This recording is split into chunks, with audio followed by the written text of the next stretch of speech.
Hey folks, this is Vint with Dad's Gaming Addiction, and today we're going to quickly check out Duel. This is a game for 2 players, appropriate for ages 12 and up, and the average play time is about 30 to 60 minutes. Now, none of this information can be found on the box. I'd really like to see it on the box, but I had to go to the Game Crafter website and dig up the information that way. You can buy it on the Game Crafter for about 26 or 27 bucks. This was a review copy, but I'm told that this is representative of the final product. So anyway, getting back to what this game is all about. Well, it's, like I said, it's a 2-player game. One player will take the red pieces while the other player takes the blue pieces, with one exception. You're going to take the goal markers of the opposite color. The object of this game is to move your dice across the board to your own colored goal markers. And the first player to get 3 points, every time you move a die to your marker, you get a point. But the first player to reach 3 points will win the game. So to start things off, what you're going to do is you're going to place your opponent's goal markers. So red's going to place these, and blue is going to place these maybe like that. Okay, so that's the first thing you do, and then the next thing you do is shuffle up this deck of cards. Now, I'm going to show you a few of them here. You're probably not going to know what some of these abilities do, but that's okay. Just keep in the back of your mind that these cards can be played in order to allow you to perform special abilities or to change the game in certain ways. This card prevents the opponent from activating a card that the opponent has just played for 3 turns. Both cards are put aside. Weakening Trap. This card allows this player to reduce the strength of one dice of his or her choosing by 1 for this turn. Strength Booster, and so on and so forth. Alright, so you're going to shuffle that deck of cards, you're going to place these goal markers, and then you're going to start building the maze. And there's 2 strategies to this. One is to put your walls on, say, your side of the board here and make it as difficult as possible for your opponent to get their dice to their goal markers. Or you could opt to try and ease the process in which your dice will get to your own goal markers. For example, and you alternate one wall at a time. Let's go ahead and say that red wants to block blue and give him a hard time. So he's going to start by putting a wall there. All right, and then blue gets to put a wall down. Let's say that he has the same idea and wants to sort of give red a hard time getting to that one. And then red gets to play. So red might decide to do this. And then blue might decide, you know what? He's already starting to mess with me over here. Let's see if I can make it easier to get to this one over here. So he could put maybe a wall, say, on this side here. And then red might go and do something else, maybe do something like this. And then blue could say, let's do this here, like that. And this continues back and forth. There are some rules with regard to wall placement. You cannot put walls in the back row laterally. I mean, you could put them, say, like this. That's legal, but you cannot put them like that to where if you would run your finger across the back of the board like this, not, if it would touch something, then that means that it's illegal. You can't put your wall there. Another rule that you have to follow is that you cannot completely block off one of these goal markers. So red could not do that. That's just illegal. There has to be a clear path from one side of the board to the other, a clear path from one side of the board to their own goal markers, and then again, no pieces in the back row on either side that would be lateral like so. You couldn't do something like that. So that's basically the rules behind wall placement. So this will continue. Players will continue putting these walls down, trying to make it difficult for their opponent. And what I'm going to do here is I'm actually going to stop the camera and sort of set up the board so that you can sort of see how the game is played over a series of example turns. Okay, so this is how the board ended up looking after I started haphazardly throwing wall pieces onto the mat here. And this is what came out of it. I try to adhere to some type of strategy, but whatever. This is more for example purposes. Anyway, let's go ahead and discuss what you can do on your turn. You can do a number of different things, one of which is to discard a card from your hand and put it on the bottom of the deck here. Another thing you can do is draw a card. You have a maximum hand limit of 3 cards. Another thing you can do is play cards. You can play cards on your turn or on your opponent's turn. So just to recap, on your turn, you can discard a card and or draw a card and or play cards. But again, you can also play cards on your opponent's turn if the card would allow you to do so. So that's for that part of it. Now, getting away from the cards for a minute, there's also movement, and you can make one move on your turn, and there's a number of different ways you can move. One way you can move is to take a die from your pool back here and put it onto one of these spots, and you can choose its value at the same time. So we're going to go ahead and choose a 2 here, and that's considered a move. Okay. Now you're probably wondering, okay, so what's the significance of a 2? Why not a 6? Why not a 5? Well, the way you move in this game, you basically, whenever you're ready to move into the battlefield here and into the maze, you're going to first pick up the die that may be on one of these spots, move it forward by 1, and then you're going to take the number 7, subtract it from the die value, and that's how many spaces you get to move. So you're probably asking yourself, okay, so why wouldn't I just give all of my dice a value of 1? That means they can move really far, right? Well, yes, that's very true. However, whenever dice collide with each other, they have a struggle, a power struggle, and the higher die value will win. So there's 2 strategies behind picking your die values. You can opt to do a bunch of 6s and 5s, which have a lot of strength to them, but you won't be able to move them very far. 7 minus 6 is 1, so you only get to move a 6 one space every turn. Anytime you wanted to move that die, it would only move 1 space. So it's very slow going. You're giving up mobility instead of you're giving up mobility so that you can have some strength. Alternatively, you could opt for lower end dice like 1s so that you can move really quickly across the maze and get to your goals as quickly as possible. But at the same time, if your opponent happens to run into you and he has a higher number, then more than likely you're going to get screwed. So let's go ahead and let's say that red decides to draw a card for his turn.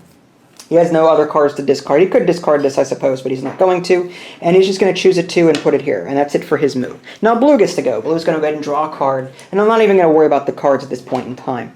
He's going to choose a 3, seeing that his opponent has a 2. So if these were to ever run into each other, blue would win the struggle and the 2 would go back into the die pool here. So blue's going to put 1 there. All right, now red's turn. Red's going to go ahead and draw a card. Opt not to discard anything or not play cards. And then he's going to go ahead and move this 2. And again, in order to move a card from this back row, you're going to move it 1 space forward, and then you're going to take the number 7 minus the 2, and that gives you 5. So 1, oh, hit the maze there. 1, 2, 3, he wants to go this way, 4, 5. So he's going to end up 1, 2, 3, 4, 5. So he's here. And again, he's trying to reach these goal markers back here as quickly as possible.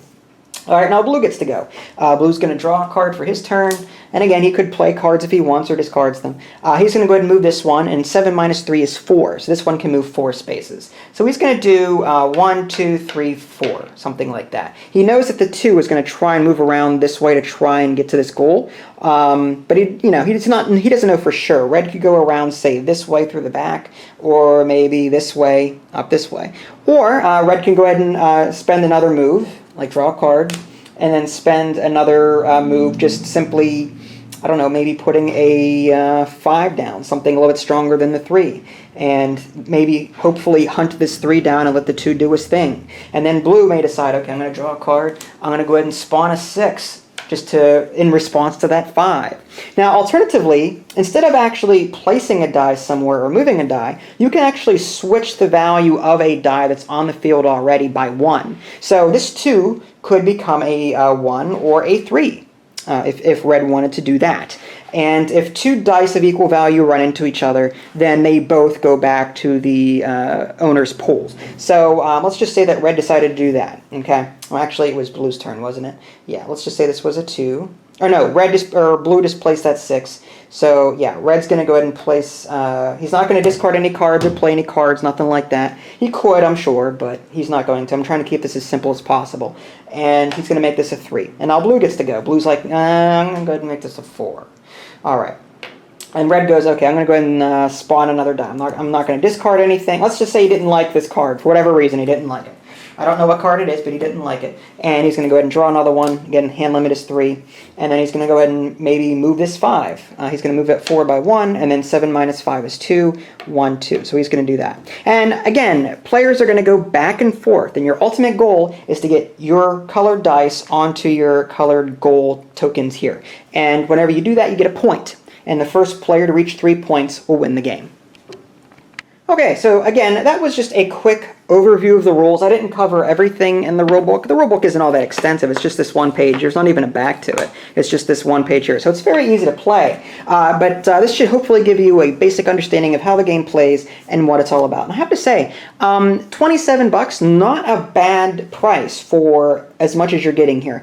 Yeah, the mat isn't as thick as it could be. But the rest of it's pretty nice. You get 6 dice, actually 12 dice here, 6 of red and 6 of blue. You get a nicely colored themed deck here, and there's a lot of cards, which is pretty cool. And they have pretty cool artwork too. So that there's that going for it. There's no box insert. There usually isn't a box insert with Game Crafter games. They usually just come in a box like this with some brown wrapping paper or whatever it is, and then some baggies like that. That's all it usually comes with. So the packaging isn't all that great, but it is what it is for the Game Crafter. Anyway, as far as the gameplay itself, this is where the game definitely earns that $27 value, just because there's so much strategy in this simple game. I mean, like I said, there's strategy in the ways that you create the maze in the very beginning during setup. Again, you could opt to concentrate on your side of the board to make it harder for your opponent to get to their particular goalpost. Like, for example, red's made it so that blue's going to have to come, say, all the way around this path here to get to his blue one down here.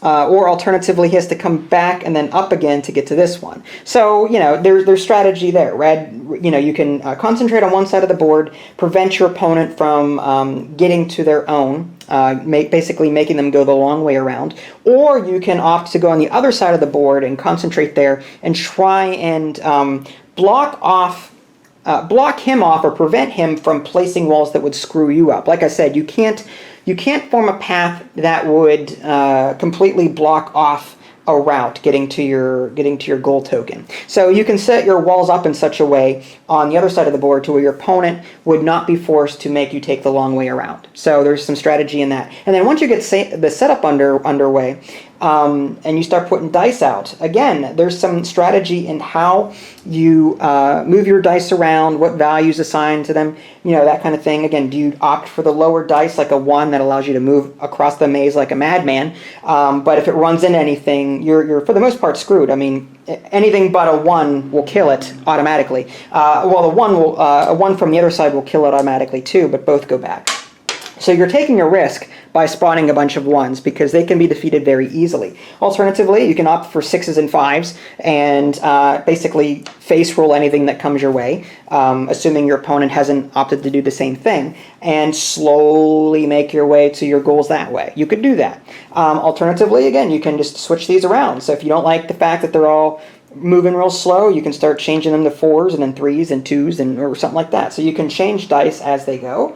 Or you can opt to balance it out by making a bunch of 3s and 4s. So they have some power, but some moderate movement as well. So there's some strategy in almost everything this game does, and that includes these cards. When to play cards, when not to play cards. You can rotate corners, speed decreases, wall rotating, single wall shifts, pawn returns, difference 3. This card allows this player to add 3 or subtract 3 from one of his or her dice. When it comes to movement, you have to use your full movement, except for when you land on your goal, in which case you can stop short and land there and be done with it.